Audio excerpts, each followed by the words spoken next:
Alright guys, I'm walking in. Probably about a 1.5 mile walk or so to the section of this little stream I want to try to fish. It's still pretty dark. It's about 6:45 and it's 19 degrees. Got about a foot of snow, so once I get off this trail here it could get a little interesting. But I fished the main branch of this stream plenty of times, but I looked at my topo map and up above there's a few feeders that ditch into it, and that's how I want to see what those streams are like. So we're going to keep on working up here, enjoy this early spring, I guess you can call it that, brookie fishing trip. I hoping to hear some turkeys and stuff too, because I'm a big turkey hunter and I never ventured up into this part of the woods, so I'll keep you guys posted. Well guys, I about a half hour in. Travel's pretty rough. Probably about 10 inches to a foot of snow, but it has that crust on top of it, and it's making it a little rough to travel. Looking at the topo map, I got about 3/4 of a mile to where the stream branches off, and I'm not really sure what to expect whenever I get up there. You know what I mean? It might just be a little trickle, might be totally froze over. I don't know, but enjoying being out here. Hoping, you know, maybe 15-20 minutes and I can be to that spot. And like I said, if it's just a trickle, then I can fish the main stem, or if it's froze up or something. But definitely know people have been up here for quite a while. There's no sign of footprints or anything, so it's kind of what I like. I got my little Brookie stick right here, so it leaves both my hands free. Now I'm gonna make a case and a sling for it, so you can just throw it on like a sling pack, and or maybe even put some kind of a lanyard so you can just clip it onto your sling pack that you have or something like that. But for right now I just have it shoved in my waders, and it's not even bothersome. You can't even tell it's there. So I mean, my phone weighs more than it does. But I'm gonna continue working here. Hopefully this works where I can splice these videos together and make just like a short video. But yeah, here's a little view. This is like an old logging road or something I found that I'm walking on, but you got all these hemlocks, rhododendrons, stuff like that. And you can actually hear the main branch of the stream. It's right over here, but where I'm going, I still have to snake up through this mountain a little bit. So I'm gonna head on, and I'll keep you posted. What's up guys? You can see on my head, got a little heat going here. But all along this stream, you can see all these little springs and things like that just pop out of the ground. And that water's probably so freaking clear I could probably have a drink right out of it. I'm not going to. But just some of the neat features you see while you're out here. Now I imagine right down here is probably going to be a good spot to fish. You know, this is probably couple degrees warmer than the main stream if it's coming straight out of the ground. You can see there's, you know, no snow here. It's 19 degrees and everything's just a little frosty, so it's got to be some groundwater there. Still got quite a ways to go until I see where this stream branches, and we'll see if I can make it that far, because I gotta walk all the way back when I'm done. But no, I'm just trying to take you guys along with my little journey here, and see if maybe I can't inspire any of you guys to give it a go. You know, grab your maps. I use an app on my iPhone called My Topo Maps, and it works pretty well for me. I use it a lot for hunting, but with blue lining it's perfect because I actually have my phone on airplane mode right now. So I'm saving my batteries, and I can still use the GPS. So just a thought for you. And I'm gonna put this away and keep hiking through the tundra here.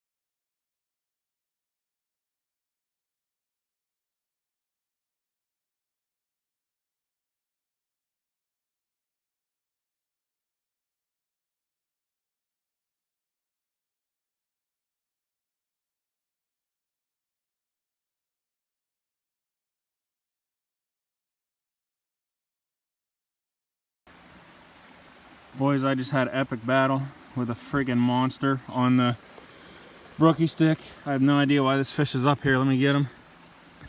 Look at that freaking rainbow. Oh my God. I have no idea how big he is. I'm gonna let him go here. He's ready. There he goes. Look at that.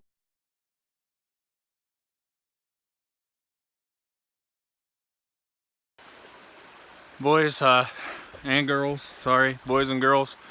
You'll see the pictures. I have no idea why this fish is all the way up here, but I just freaking caught a monster of a rainbow. I mean, and the thing that sucks is this is Class A, so I can't get rid of him out of this Brookie stream. But holy man, I mean, I don't measure fish, but he was literally, he had to be like 22 inches long. I don't know if somebody rogue stalked him into this pool or if he swam up because it was real low summer or what, but geez, oh man. I'm sitting here and let me get my fly out of the tree. This was a pretty epic battle, and the tip held strong. I don't know if it's freaking froze solid or what. Let me get my rod out of the line. But I just had this little streamer. It's coyote, white cheek coyote fur, and then some just dubbing, like gray coyote dubbing with chartreuse eyes. And the hole's weird. There's it's a real deep plunge pool, but with the Brookie stick I can't freaking cast that far. So I actually had to go up above the fish, but there's a huge log jam there. I'm not going to show you the hole because I don't want this spot getting burned out.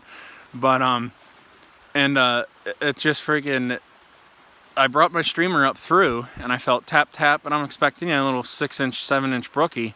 And I set the hook and this freaking monster rainbow just comes up off the bottom. I'm like, holy man, what the hell am I gonna do?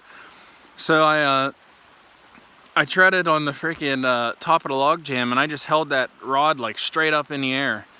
And he made a couple runs, so I had to get into the mud here and just reach my arm out as far as I could, because I wasn't gonna go into the stream bed and risk, killing brookies for a freaking random rogue stalked rainbow. But my word, I mean, it was like a river runs through it with that freaking thing. It's a one weight, it's a 6'6" one weight contraption I made that I call a Brookie stick, and you can see it here. It's in the water, and I mean, that's all it is. I mean, that's a one weight fighting a 22-inch rainbow. And luckily the stream was small, so he couldn't really run, so I just kept holding my arm out and lifting up on him, holding my arm out, lifting up on him, and good God almighty. I mean, that's probably my biggest fish of 2018, and it's a freaking random rainbow that I don't know if he swam up here, because I'm about a mile or two up above from where they stock. I caught one other fish today, and it was like a 3-inch native, if that too. And that just, you never know with these fish, and that's what, I know some people aren't going to be a fan of this, but when you have beautiful, wild, native Brookie streams, and you go dumping these big, huge, freaking breeder rainbows in here, imagine how many fish that thing ate. He ate my streamer like it was nothing. And I mean, I don't know. A lot of people say, oh, well, the top end's Class A, the bottom end's, open for stocking.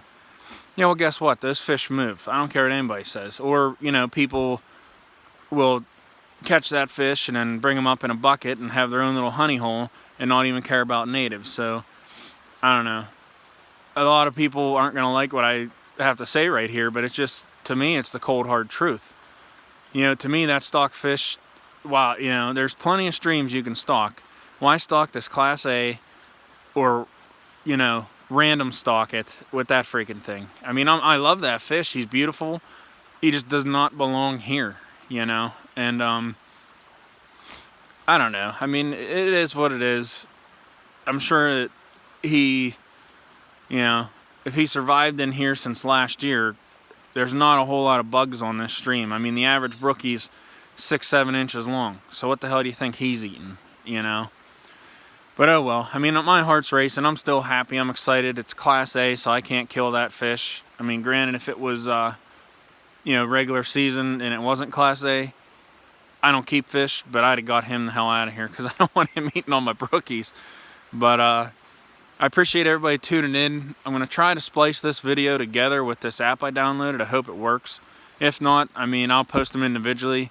Obviously, I don't have any of that battle, and I wish I had a GoPro because it was literally like a river runs through it. You know, I'm battling the monster of the stream on a freaking 6'6" weight. So the guys that questioned if the tip would hold up to big fish, I mean, that's about as big as fish as you're gonna freaking catch with 6 feet 6 inches of line. So I don't know. I just have to laugh at that thing, man. I mean, he's insane. I mean, you'll see the video and the pictures. Thanks for tuning in, and I'm ending my day on that one. I mean, no brookie's gonna put a bend in this one weight like that thing did. So hope everybody has a great weekend. If you get out, you know, keep the fish wet, stay out of the reds, and just enjoy God's glory. I mean, look at this place. I'm not showing you the stream, but I mean, you have rhododendrons, henlocks, you know, the best that Pennsylvania has to offer, and we're very blessed. Guys complain about fish and stocking and that. We don't need it. I mean, most of you guys on this page are on the same page as me, you know. We just like getting out in the woods, exploring. I mean, hell, I walked probably 2-3 miles upstream, and the tributary I wanted to fish was a trickle, you know. But I'm happy. I would have been happy if I didn't catch that rainbow. I caught one brookie, and he was, you know, way above where anybody else would have fished, and I missed probably 3 or 4. But they're hitting light. I mean, that fish there, I thought he was a 5 or 6 inch brookie. I mean, this water's cold, but I'm soaked. I mean, I literally had to crouch down in this little water here and dip my whole arm in to land that thing. So I'm going home, spend the rest of the day with the family, and everybody else enjoy your weekend, and thanks for tuning in.